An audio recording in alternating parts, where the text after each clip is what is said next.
Welcome to today's Explainer. We are cracking open the dossier on what has to be one of the most fiercely debated, polarizing topics in modern sports history. We're launching a full, impartial investigation into the 2022 World Cup in Qatar, and we're putting it head-to-head with the 2010 tournament. We're looking at a pretty heavy question here. Has the beautiful game been compromised? Our mission today is to completely unpack the contrasting theories presented in our source text.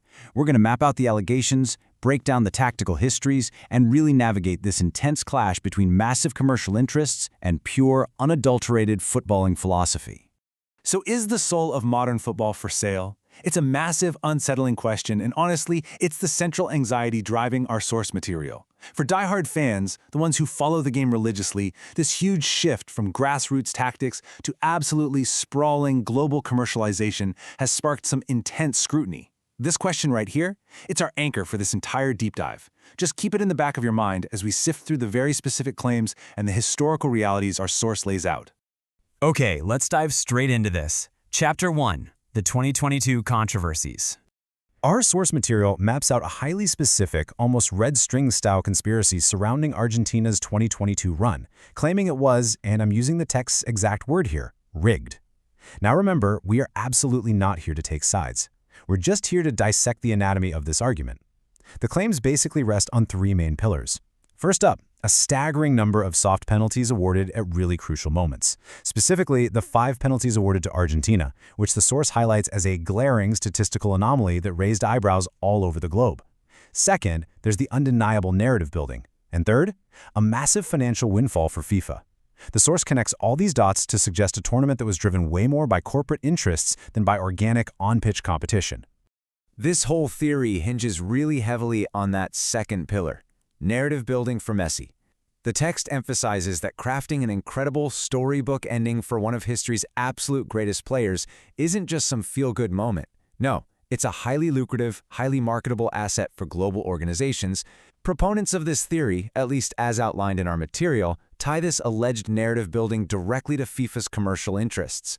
The logic is that a perfect, cinematic storyline generates unparalleled global engagement and, you guessed it, absolutely massive revenue. Which brings us to a completely different era. Chapter 2. Spain's 2010 Masterclass. Tiki-Taka. It's a legendary phrase.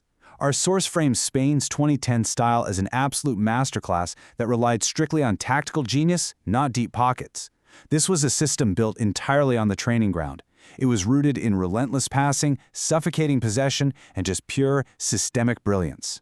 The text uses this historical concept as a baseline to prove that a team can reach the absolute pinnacle of the sport through pure tactical mastery, entirely independent of external narratives or any sort of commercial engineering. And this brilliantly illustrates the core tension of our explainer. It's incredibly stark. On one side, you have 2022, shadowed by these intense allegations of commercial and political engineering. And on the exact opposite side, you have 2010, defined purely by footballing philosophy. By placing these two side by side, the text isn't just comparing two very good teams. It's comparing two entirely different eras and entirely different ideologies of global sports management. It really challenges us to look at how the consumption of football has evolved from a time when tactical innovation was literally the only headline that mattered. So, where does that leave us? Chapter 3. Money versus philosophy. When we synthesize these two tournaments, the contrast is just glaring. According to the claims, the driving force behind 2022 was heavily financial, right? But back in 2010, the reality was all about tactical genius. On the pitch, the focus shifts entirely from the controversy of those soft penalties in Qatar to the undeniable Tiki-Taka mastery we saw in South Africa.